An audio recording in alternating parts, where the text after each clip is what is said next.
Hi guys, welcome to study icon. So இன்றைக்கி நம்ம என்ன பார்க்க போகிறோம் அப்படின்னு பார்த்தீங்கன்னா, ஒரு இம்பார்ட்டண்ட்டான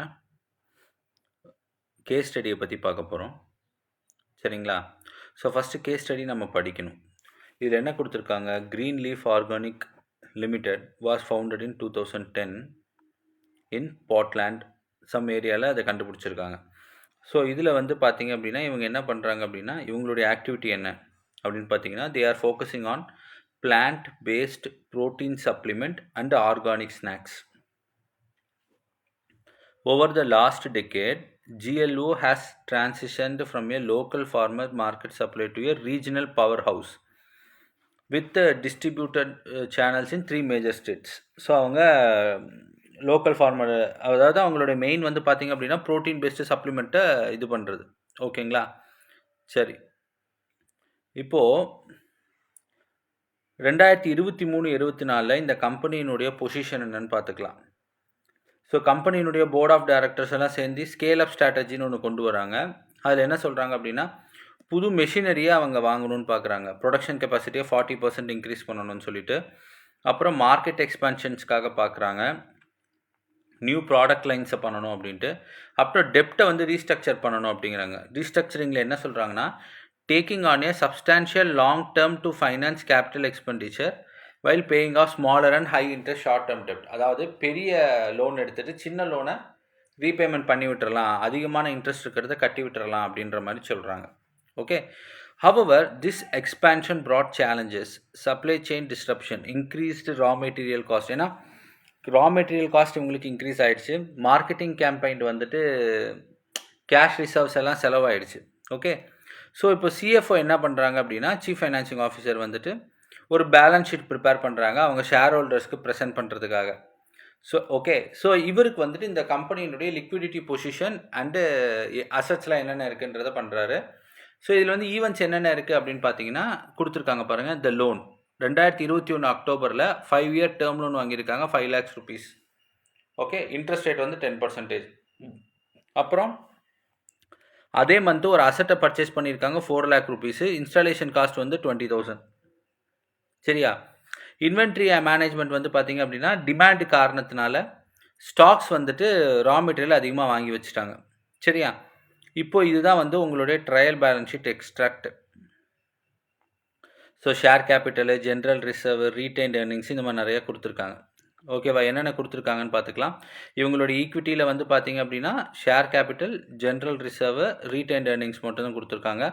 நான் கரண்ட் லைபிலிட்டியில் வந்துட்டு பேங்க் லோன் 10% கொடுத்துருக்காங்க. கரண்ட் லைபிலிட்டியில் வந்து பார்த்திங்க அப்படின்னா கிரெடிட்டார்ஸ் வராங்க, அந்த outstanding expenses, bank overdraft, இது எல்லாமே வருது. நான் கரண்ட் அசட்டில் வந்துட்டு land and building, plant and machinery இது எல்லாமே கொடுத்துருக்காங்க. ஓகே, கரண்ட் அசட்ஸ் கொடுத்துருக்காங்க. ஸோ ப்ராஃபிட் வந்து பார்த்திங்க அப்படின்னா 2,10,000 கொடுத்துருக்காங்க. சரிங்களா? இதோட சேர்த்து சில அடிஷ்னல் இன்ஃபர்மேஷன் கொடுத்துருக்காங்க. என்ன கொடுத்துருக்காங்க அப்படின்னு பார்த்தீங்கன்னா, physical verification of stock on March 31 வந்து எவ்வளோ இருக்குதுன்னு பார்த்தீங்க அப்படின்னா 1,40,000 rupees இருக்குது. டெப்ரிசியேஷனில் வந்து லேண்ட் அண்ட் பில்டிங்க்கு இவங்க டெப்ரிசியேஷன் எடுத்துக்கலாம், பிளான்ட் அண்ட் மெஷினரிக்கு 10% டெப்ரிசியேஷன் எடுத்திருக்காங்க.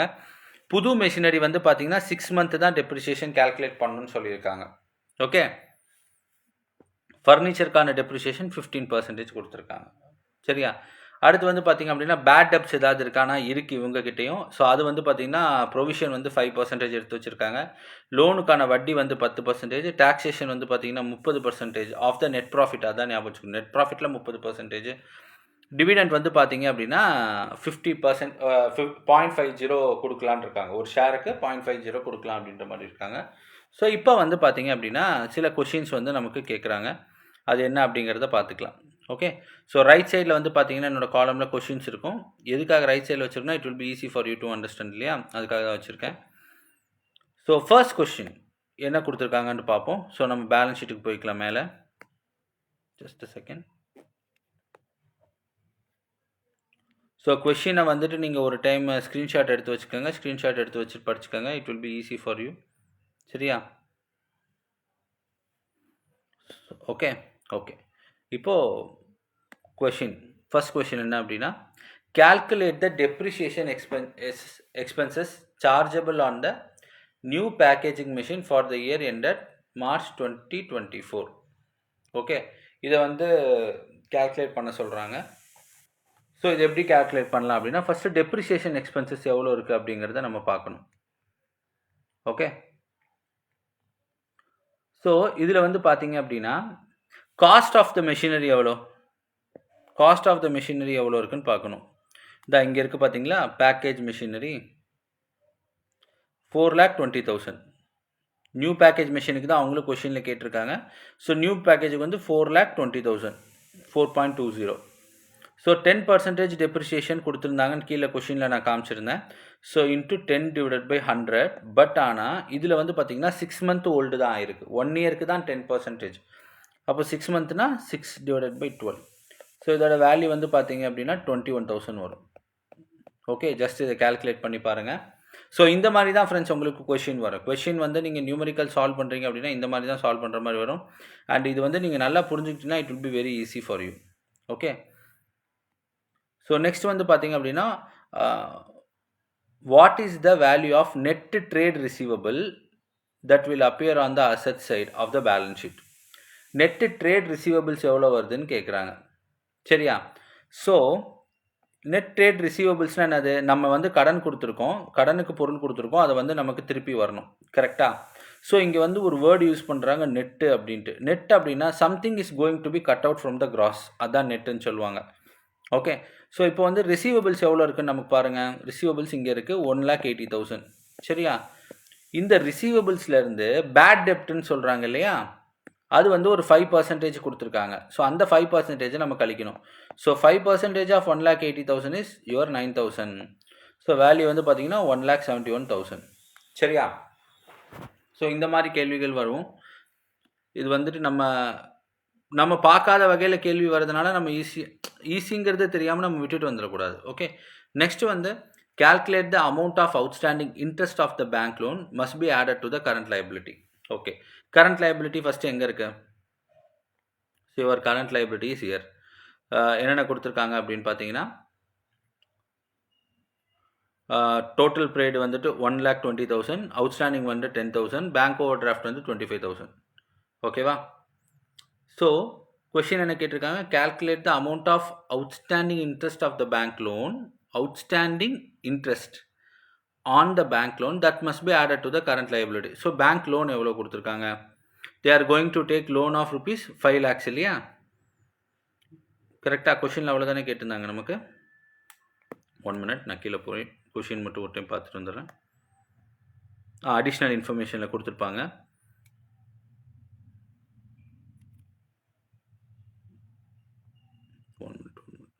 One minute. இந்த 5 lakhs லோன் எடுத்திருக்காங்க சிட்டி பேங்க்லேருந்து. சரியா, இப்போ இந்த 5 lakhs லோனுக்கு எவ்வளோ வட்டி வரும் அப்படிங்கிறத நம்ம கேல்குலேட் பண்ணணும். 10% இன்ட்ரெஸ்ட்டு. ஸோ 10%னா into 10 divided by 100. So it is 50,000. 50,000 அப்படிங்கிறது 1 இயருக்கு, பட் இந்த லோன் எடுத்து வந்து 6 months தான் ஆகுது இல்லையா? ஸோ அதனால் 6 டிவைடட் பை 12. ஸோ 1/2 போட்டிங்கன்னா 25,000 வந்துட்டு நீங்கள் எதில் ஆட் பண்ணணும், உங்களோட லைபிலிட்டிஸில் நீங்கள் ஆட் பண்ணிக்கணும். சரிங்களா, அவுட்ஸ்டாண்டிங் இன்ட்ரெஸ்ட்டில் வந்து நீங்கள் ஆட் பண்ணிக்கணும் பேங்க் ஓவர் டிராஃப்ட் கீழே. Okay, identify the closing inventory to be recorded in the balance sheet. Closing இன்வென்ட்ரியை கண்டுபிடிங்க, கேல்குலேட் பண்ணுங்கள் அப்படின்றாங்க. க்ளோசிங் இன்வென்ட்ரினா என்னது, ஸ்டாக்ஸ் அது. ஓகே, ஸோ க்ளோசிங் இன்வென்ட்ரி நீங்கள் பார்க்கும்போது என்னென்ன இன்வென்ட்ரி கொடுத்துருக்காங்க அப்படிங்கிறத நம்ம பார்க்கணும். ஸோ அசட்டில் வரும் அது. சரியா, லேண்ட் அண்ட் பில்டிங் இருக்குது. சாரி, இது கரண்ட் அசட், நான் கரண்ட். இன்வென்ட்ரி பாருங்கள் 90,000 இருக்குது, ரிசீவபிள்ஸ் 1,80,000 இருக்குது, கேஷ் இருக்குது, அண்டு கேஷ் இன் ஹேண்ட் இருக்குது. ஓகே, ஸோ டோட்டலாக வந்து பார்த்தீங்க அப்படின்னா நமக்கு என்னென்ன வருது, டோட்டல் கரண்ட் அசட் வந்து பார்த்தீங்கன்னா 90 + 180 + 15 + 5, டோட்டல் எவ்வளோ வருது, 290. ஓகே, இவங்க என்ன கேட்டிருக்காங்க, calculate the amount of, identify the value of closing inventory to be recorded in the balance sheet. closing inventory கேட்குறாங்க. Okay, so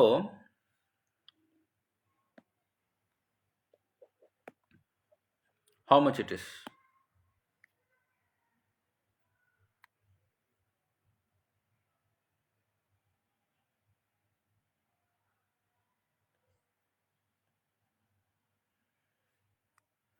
For closing inventory, you have to find the opening stock. சரிங்களா? opening stock எவ்வளோ 90, then there should be some sales, then it will be a closing stock. சரியா? So இதை வச்சா மட்டும்தான் நீங்கள் closing inventory எவ்வளோங்கிறத சொல்ல முடியும். சரிங்களா? ஸோ நமக்கு வந்து சேல்ஸ் வேல்யூ தெரியாததுனால இதில் வந்துட்டு required more information. Okay, next question நம்ம போய்க்கலாம். Calculate the total current asset of the Greenleaf Organics on March 2024. Okay. March 2024ல இவங்களுடைய டோட்டல் அசட் என்ன அப்படிங்கிறத பார்த்தீங்க அப்படின்னா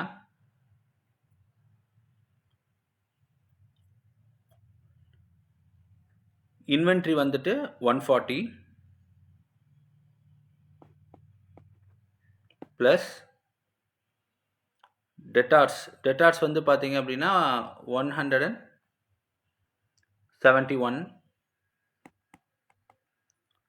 பேங்க்ஸ் வந்து 15 அண்டு கேஷ் இன் ஹேண்ட் வந்து 5. ஸோ டோட்டலாக வந்து பார்த்தீங்க அப்படின்னா இதுதான் வந்து இவங்களோட கரண்ட் அசட்டாக இருக்கும். சரிங்களா? அட் த இயர் ஆஃப் 2024ல க்ளோசிங் வேல்யூ. ஓகே,